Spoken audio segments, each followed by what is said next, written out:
छोटरू बड़ समस्ते जलखिया खाइबा पसंद करेंगे, खास करके छुआ माने बेसी भल पाइबे। ए जलखिया खाइबा एते स्वादिया लागिबो कि छुआ माने बाहर फास्टफुड खाइबा इच्छा ही करेनि और सब बेले ए जलखिया खाइबा डिमांड करेंगे। ए नरम नरम हेल्दी टेस्टी जलखिया बनवाई ना तो आपन को अटा चकटिया पड़ो ना बेलिया पड़ो। कम समय रे बिना झंझटे आज रही हेल्दी टेस्टी जलखिया। नमस्कार, लता ओडिया किचन रे आपन समस्त को अनेक अनेक स्वागत। ए जलखिया प्रथमे आमे स्टफिंग बा पूरा तैयारी करिबा। सेतिपई फ्लेम ऑन करके बसिची गोटे कड़ाई और सेतिरे 2 चामच तेल गरम करिया पई देइची। तेल गरम हे गला परे आधा छोट चामच दबा जीरा फुटी गला परे 2टी मीडियम साइज रो प्याज को छोट छोट करी काटी की दबा। ए सहित आमे 2 रु 3 कंचा लंका एथरे काटी की दबा। यदि छुआ माने राग खाउ नथिबे ताले लंका स्किप करिवे। मीडियम फ्लेम रे प्याज को हल्का लाल कलर हला पर्यंत भाजिबा। प्याज को अधिक समय पर्यंत भाजिबा दरकार नाही। देखंतु प्याज रे हल्का कलर आसी जाईची। एबे हम एथरे किछि परिबा ऐड करबा। तो एठी मु गोटे मीडियम साइज रो गाजर को कोरिकी नेइची।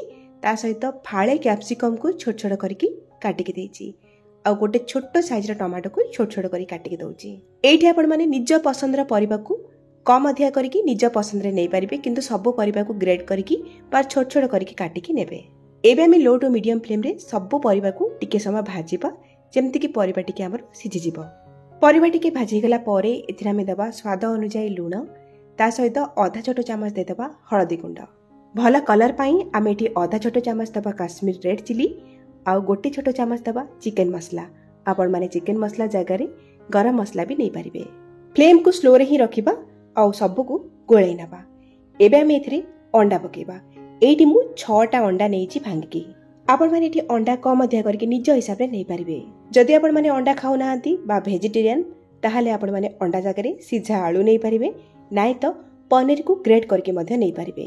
फ्लेम को बिल्कुल भी हाई करिवेनी, लो टू मीडियम रे ही रखिबे। एबे हमें अंडा को भला भाबरे गोळै नबा। जेमिति आपण माने घरे अंडा भुजिया तयारी करंती प्रोसेस सेम ही रहइबो। दर्शक बंधु, आज रे रेसिपी जदि आपण को पसंद आसीबो वीडियो को लाइक करिवे, शेयर करिवे। चैनल रे जदि आपण माने नुवा ताले प्लीज सब्सक्राइब कर लेबे। फेसबुक पेज रे देखुतिले फॉलो तो निश्चय करिवे। एठी देखंतु अंडा को गोळे की भला भाबरे भाजी नेइची। एठी हमें 1/4 टीस्पून दबा गोलमरिच गुंड आउ कटा हेतिबा किछि धनिया पत्र दबा आउ गोळे नबा। ध्यान रखंतु बहुत समय पर्यंत अंडा भुजिया को भाजिबेनी, नहले ड्राई हे जिवो बा सुखिला हे जिवो, जोटा कि खाइबा को भल लागिबनी। आहुरी स्वादिष्ट करिया पई एठी हमें गोटे बड़ा चामच दबा टमाटो केचप। टमाटो केचप बिल्कुल ऑप्शनल अछि, आपण चाहिले देई परिबे न देई परिबे, किंतु टमाटो केचप देले हमर अंडा भुजियाटा अधिका सुखिला हबनी, टिके जुकजुका हेकि रहइबो, टेस्ट बहुत बढ़िया आसीबो। एठी हमर स्वादिष्ट अंडा भुजिया एकदम रेडी। एबे हमें गैस रो फ्लेम को ऑफ करबा। ए अंडा भुजिया को साइड रे रखिबा। जीवा नेक्स्ट स्टेप को। एपटे देखंतु मु नेछि गोटे मिक्सिंग बोल और सेथिरे मेजरिंग कप रे मापी की 2 कप दउची गहम आटा। एठी आपण माने निज हिसाब रे बा केते अंडा भुजिया बनेइथिबे से हिसाब रे गहम आटा कम अधिया करिवे। एबे हम एथिरे अल्प टिके लूण पकेइबा, पाखापाखि 1/4 टीस्पून रो और सुखिला रे गोळे नबा। एबे हम एथिरे अल्प अल्प पानी देकी गोटे पतला बैटर बा घोळडे तयार करिबा। एकाथरे रे बहुत गुडाय पानी दे देबेनी, नहले अटारे गोटा बा लम्स हे जिवो। सेतिपई कम कम पानी देकी आपण माने गोळेइबे। 2 कप अटा पई टोटल केते पानी लागिला आपण मानको मु लास्ट रे कहिबी। ए जळखिया को मु गहम अटारे बनोइची, आपण चाहिले मैदा मध्य नै परिबे। दर्शक बंधु, ए वीडियो को आपण माने केउ जगह रो देखुचंती मते कमेंट सेक्शन रे निश्चय कहिबे। आपण मानकर से गोटे गोटे मूल्यवान कमेंट रे ही मु बहुत इंस्पायर हे थाए नुआ नुआ रेसिपी अपलोड करिया पई। एठी देखंतु मु गोळै नेइची, आपण माने चामच रे बा एई भली हैंड व्हिस्क करे भलो भाबरे गोळै नेबे।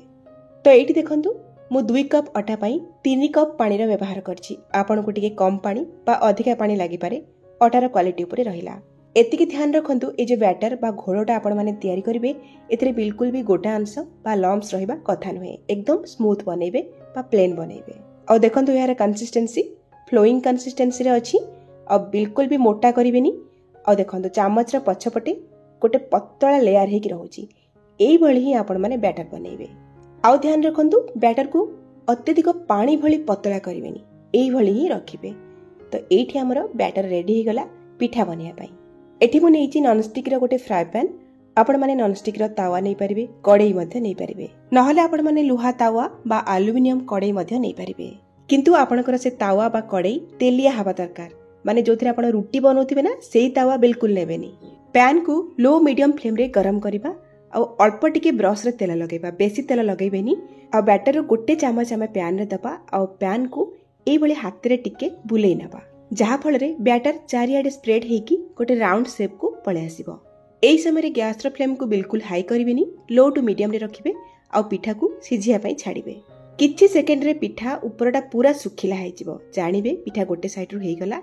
एबे आमे पिठा को उल्टै नबा पिठा ऑटोमेटिक चारि साइड रो छाड़ी आसीबो आपण माने हाथ रे मध्ये उल्टै पारिबे जेहेतु गैस रो फ्लेम को आमे लो मीडियम रे रखिचे किंतु केयरफुली उल्टैबे जेहेतु पिठा अति नरम अछि।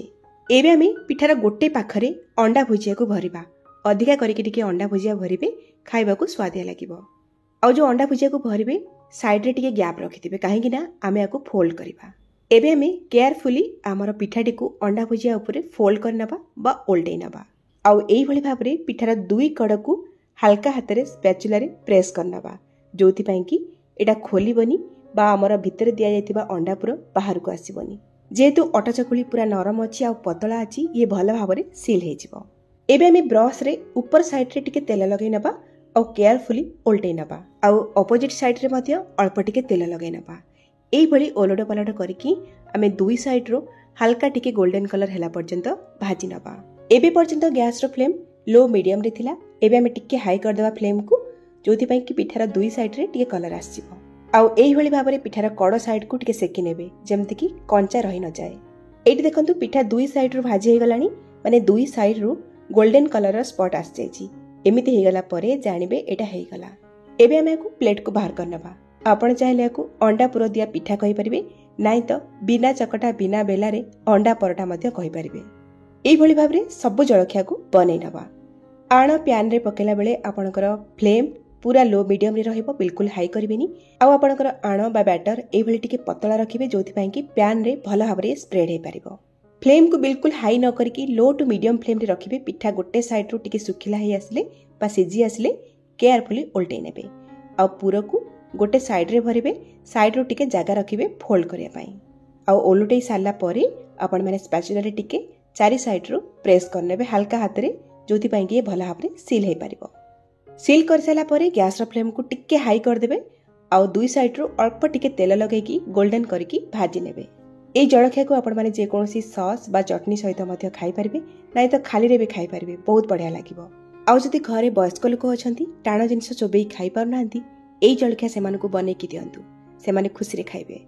सब छोट छोट टिप्स सहित आपण माने जळखिया को बनांतु केमिति लागिला आपनक अनुभूति मो सहित शेयर करंतु। ताले आज पई रोजी पुणी आसीबी आ गोटे नुआ रेसिपी नेकी सेई पर्यंत रहिली नमस्कार बाय धन्यवाद।